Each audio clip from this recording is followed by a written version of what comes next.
आज का हमारा टॉपिक है फ्रिक्शन।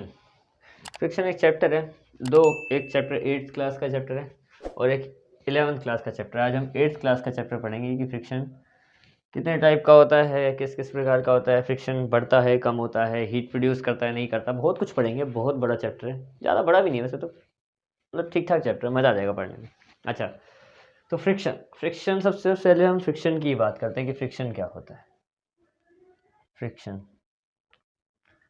फ्रिक्शन बेसिकली वो होता है जो हम कोई भी चीज़ चलते हैं तो चलते टाइम हमें कुछ ब्रेक, जैसे साइकिल के ब्रेक दबाते हैं तो ज़मीन से जो हमें मतलब फोर्स लगता है किसी भी चीज़ को रोकने के लिए, वो सारी चीज़ होती है फ्रिक्शन। अब द फ्रिक्शन में सबसे मेन पॉइंट हम पढ़ेंगे। पहले तो फ्रिक्शन की डेफिनेशन पढ़ते हैं कि फ्रिक्शन क्या होता है। फ्रिक्शन एक फोर्स होती है, बेसिकली फ्रिक्शनल फोर्स कहते हैं जिसको। It is a force which work या applied works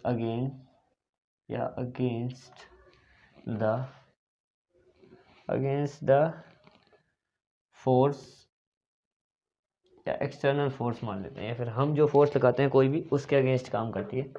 against the external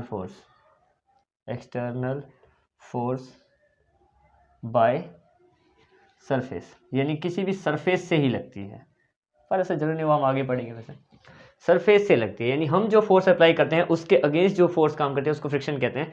diagram से तुम्हें बहुत अच्छे समझ में आएगा कि फ्रिक्शन फोर्स या फिर फ्रिक्शन क्या होता है। अब देखो, जैसे मान लो क्लास कि यहाँ पे ये ग्राउंड है, ये एक नॉर्मल सा ग्राउंड है, ठीक है। ग्राउंड का मतलब ऐसे कोई प्ले ग्राउंड नहीं है, बस एक सरफेस है।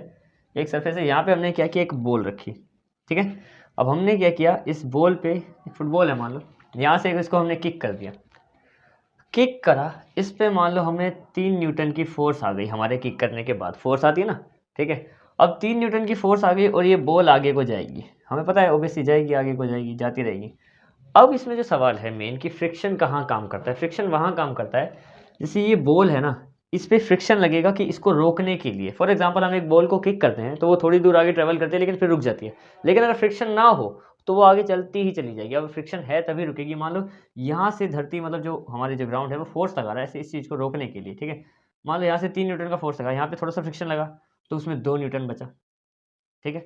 फिर थोड़ा सा और फोर्स लगाया, क्योंकि ग्राउंड तो कंटिन्यू फोर्स लगाए, ग्राउंड तब तक फोर्स लगाएगा जब तक उसका जो उसका खुद का फोर्स एक्सटर्नल फोर्स वो जीरो ना हो जाए। इसको हम एक्सटर्नल फोर्स लिख देते हैं, एक्सटर्नल फोर्स। तो वो खुद का फोर्स जीरो ना हो जाए तब तक ग्राउंड फोर्स लगाता रहेगा, ठीक है। यहाँ पे फिर से फोर्स लगा, 1 न्यूटन का फोर्स बचा इसके पास, लेकिन अभी भी मूवमेंट में है क्योंकि थोड़ा सा फोर्स बचा हुआ है। फिर से ग्राउंड ने फोर्स लगाया तो कंटिन्यू, अब यहाँ पे हो गया फोर्स जीरो। अब यहाँ पे फ्रिक्शन काम करने का, ये ऑन नहीं है, ये 0 न्यूटन लिखा है। 0 न्यूटन ही लिख देता हूँ पूरा, ताकि तुम्हें ऑन ना लगे। पहले क्या था, यहाँ पे 3 हमने किक करी, बॉल को मिला 3 न्यूटन का फोर्स। फिर क्या, फ्रिक्शनल फोर्स इसको बोलते हैं। यहाँ पे जो फ्रिक्शनल फोर्स काम कर रहा है वो है यहाँ पे फ्रिक्शनल फोर्स। ये लगा यहाँ पे, जिसने वर्क करना शुरू किया, कोई जो हमने फोर्स लगाया था वो उसके अगेंस्ट काम करना शुरू किया। जैसे 3 न्यूटन का फोर्स था, थोड़ी सी फोर्स लगी, इसने क्या किया, 2 न्यूटन का फोर्स बचा लिया, यानी कि ये उल्टी साइड लग रहा है, उसके अगेंस्ट काम कर रहा है। फिर 2 न्यूटन का था, फिर वो लगाते रहा, जब तक लगाता रहेगा जब तक वो बॉल रुकेगी नहीं। यहाँ पे जाके, यहाँ पे मान लो बॉल ऐसे ऐसे करके थोड़ी मोशन में है, वो तब तक लगेगा जब तक वो बॉल स्टेडी ना हो जाए, रुक ना जाए एक जगह पे। उसको कहते हैं फ्रिक्शन। फ्रिक्शन बेसिकली होता क्या है, जैसे कि हमारा ग्राउंड है, ग्राउंड एक सरफेस है, सरफेस ऐसा होता है टेढ़ा मेढ़ा, ठीक है। अब इस पे कोई भी चीज़, मान लो हम लोग बॉल वॉल फेंकेंगे, टकराएंगे, तो टकरा के लुढ़कते लुढ़कते कभी ना कभी तो रुकेगी, क्योंकि सरफेस हमारा स्मूथ नहीं है, इसलिए। अब हम इस सरफेसेस के बारे में बहुत सारा कुछ पढ़ेंगे और कई सारी चीज़ें पढ़ेंगे इस फ्रिक्शन के बारे में। तो आगे बढ़ते हैं कि फ्रिक्शन तो तुम्हें समझ में आ गया। अब हम देखते हैं कि फ्रिक्शन मतलब एक्चुअल में थोड़ा और वर्क कैसे करता है, डिटेल में हम थोड़ा जूम करके देखेंगे चीज़ों को। जैसे कि फॉर एग्जांपल कि यहाँ पे ना, यहाँ पे हमारा फुट है, मान लेते हैं एक फुट है, हमारा पैर है, ये एक नॉर्मल सा हमारा पैर है, इसको हम जूम कर रहे हैं। और ये है ज़मीन जिस पे टच होने वाला है पैर, इसको भी हम जूम कर रहे हैं, दोनों को अलग अलग, ठीक है। अब तुम्हें पता है कि हमारे फिंगरप्रिंट्स होते हैं, वैसे भी हमारे फुटप्रिंट्स भी होते हैं, क्योंकि मतलब काफ़ी क्लोज, लेकिन हमारा पैर काफ़ी रफ टाइप का होता है, इस टाइप का, ठीक है। और अगर मान लो सरफेस की बात करें तो यहाँ पे एक सरफेस भी है ऐसा ही। हमें अगर इस पे, ये फुट है हमारा और ये सरफेस है, हमें क्या करना है, इस पे चलना है तो हम आराम से चल सकते हैं, ग्रिप बनती रहेगी, क्योंकि यहाँ पे टेढ़ी मेढ़ी ज़मीन है और टेढ़ा मेढ़ा ही हमारा फुट है। मतलब वैसे तो हमें प्योर पर अगर हम जूम करते हैं बहुत अच्छे से देखें तब, मतलब आराम से इसमें ना ये इस तरीके से कुछ सेट होते जाता है, तो आराम से हम चल पाते हैं। लेकिन अब मैं बोलूँ कि इस सरफेस पे हमें क्या करना है, वाटर ऐड कर देना है, पानी डाल देना है, अब पानी वाले फर्श पे चलना थोड़ा मुश्किल होता है, तुम्हें पता ही है, क्योंकि बारिश होती है तो बोलते हैं कि मतलब हमें ग्रिपी चीज़ें पहननी चाहिए ताकि हम फिसले ना। अब इसमें अगर हम सरफेस पे वाटर डालें तो ये मान लो हमारा पैर तो अभी भी ऐसे ही है टेढ़ा मेढ़ा, ठीक है, लेकिन अभी जो सरफेस था ये स्मूथ हो गया है, क्योंकि यहाँ पे जितने भी पोर्स थे ना उसमें यहाँ पे लिक्विड भर गया है पूरा पानी पानी।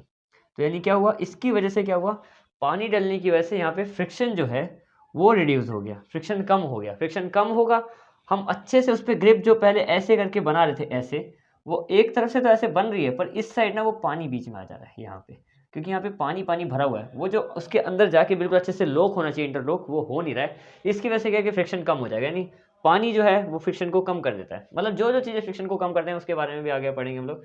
पर बेसिकली ये है कि इंटरलॉक किस तरीके से होता है ताकि हम फ्रिक्शन को प्रोड्यूस कर सकें, जितना फ्रिक्शन रहता है उतना ज़्यादा बढ़िया ही रहता है। अब हम लोग आगे बढ़ते हैं इसके बारे में कि फ्रिक्शन बढ़ सकता है और कम कर सकते हैं, मतलब उसको करने के तरीके पढ़ेंगे कि क्या सच में फ्रिक्शन को हम खुद अपने मतलब अपने तरीके से हम बढ़ा सकते हैं या कम कर सकते हैं। एग्जाम्पल से तुम्हें समझ में आया कि फ्रिक्शन को हम कैसे खुद बढ़ा देते हैं और खुद ही कम कर देते हैं। जैसे कि अब देखो इंक्रीजिंग और डिक्रीजिंग फ्रिक्शन के बारे में पढ़ते हैं। सबसे पहले तो इंक्रीजिंग फ्रिक्शन, इंक्रीजिंग फ्रिक्शन यानी क्या, फ्रिक्शन को बढ़ा देना। अब हम कब कब करते हैं इंक्रीजिंग फ्रिक्शन, ध्यान से समझना। इंक्रीजिंग फ्रिक्शन का बेसिकली मतलब ये है कि जो फ्रिक्शन पहले कम हो रहा है या फिर मतलब जो कम हो रहा है उसको हम खुद बढ़ाएंगे। कैसे बढ़ाएंगे, फॉर एग्जांपल तुमने कबड्डी खेली हुई, कबड्डी में क्या होता है, कबड्डी में खेलते खेलते ना पसीने निकलते हैं। अब देखो क्लास, जैसे ये हमारा हाथ है, नॉर्मल हैंड को हम जूम करें तो पसीने, जैसे हम पहले हाथ था उसको कोई भी आसानी से दूसरे हाथ से पकड़ ले रहा है, लेकिन अगर एक बार इस पर पसीना हो गया तो ये हाथ और स्मूथ हो जाएगा पहले से। अगर चीज़ हो जाएगी स्मूथ तो फ्रिक्शन हो जाएगा कम, फिर उसे पकड़ेंगे वो ऐसे करके छूटने लगेगा क्योंकि ग्रिप नहीं बनेगी। तो उसके लिए क्या करते हैं, तुमने शायद देखा होगा कोई मिट्टी में लोग कबड्डी खेलते हैं, वो क्या करते हैं अपने शरीर पे मिट्टी लगा लेते हैं ताकि कोई सामने से अगर वो पसीने में आ रहा है कोई भीगा हो तो उसको भी हम ग्रिप करके अच्छे से पकड़ सकें। यानी क्या कि जो हम सोइल को यूज़ करते हैं, फॉर एग्जाम्पल अगर हम सोइल यूज़ करते हैं तो हमारा फ्रिक्शन बढ़ जाता है। हाथों में अगर हम सोइल लगाएं, हाथों में क्या पूरे शरीर में कहीं भी सोइल लगाएं तो फ्रिक्शन बढ़ जाता है, ठीक है। और देखते हैं रफ सरफेस की बात करें, रफ सरफेस में हमेशा फ्रिक्शन ज़्यादा रहता है। जैसे फॉर एग्जांपल कि तुम्हें मैं बोलता हूँ कि तुम्हें गाड़ी चलानी है, गाड़ी चलानी है लेकिन बर्फ़ पे। अब बर्फ़ पे गाड़ी चलाना यानी कि मौत का समान सिस्टम, क्योंकि तुम कुछ कर नहीं सकते। जैसे फॉर एग्जांपल तुमने गाड़ी बहुत स्पीड में चला दी, ये तुम्हारी बिल्कुल बर्फ़ है, बिल्कुल स्मूथ सरफेस है, बर्फ़ है, आइस है एक तो पहली बात। इस पर गाड़ी की तुमने ब्रेक मार दी यहाँ पे, वो गाड़ी बहुत ही दूर जाके रुकेगी क्योंकि यहाँ पे फ्रिक्शन के लिए तुम्हारे पास कुछ है ही नहीं। टायर अपनी कोशिश कर रहे हैं, टायर रुक जाएंगे एक ही जगह पे, मतलब गाड़ी के रुकते टायर रुक जाते हैं, लेकिन वो गाड़ी जो है वो आगे जब तक चलती रहेगी जब तक वो बर्फ़ थोड़ा, क्योंकि बर्फ़ तो बहुत कम फ्रिक्शन लगाएगा, बहुत दूर, एक्सीडेंट होने के चांस ज़्यादा। ये नहीं क्या, इसमें ऐसी कंडीशन में क्या होता है जब सरफेस स्मूथ होता है ना तो एक्सीडेंट वगैरह बहुत ज़्यादा होते हैं।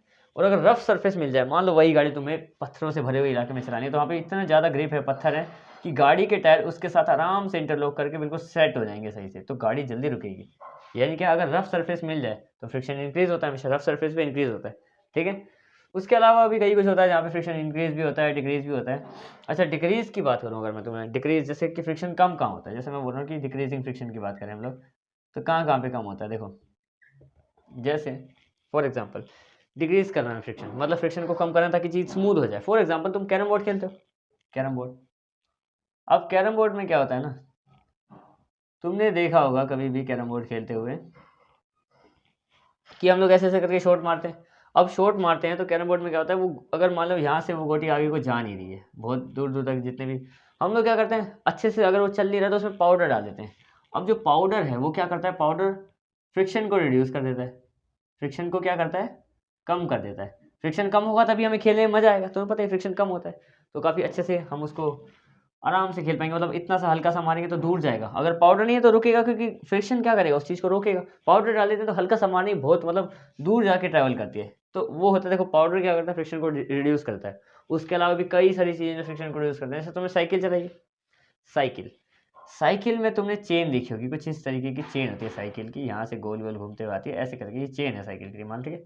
इसमें क्या है, ये चेन है, अगर इसका ग्रीस जो है, ग्रीस साइकिल की चेन पे ग्रीस लगती है, ठीक है, ग्रीस लगती है। तो इसमें क्या होता है देखो क्लास, अगर ये ग्रीस है, इसमें अगर हम लोग ग्रीस ना डालें तो जो साइकिल को चलने में दिक्कत आएगी, काफ़ी फंस फंस के चलेगी, और ये जो चेन है ना, इस चेन के टूटने का बहुत ज़्यादा खतरा है, ये काफ़ी कम समय में टूट जाएगी।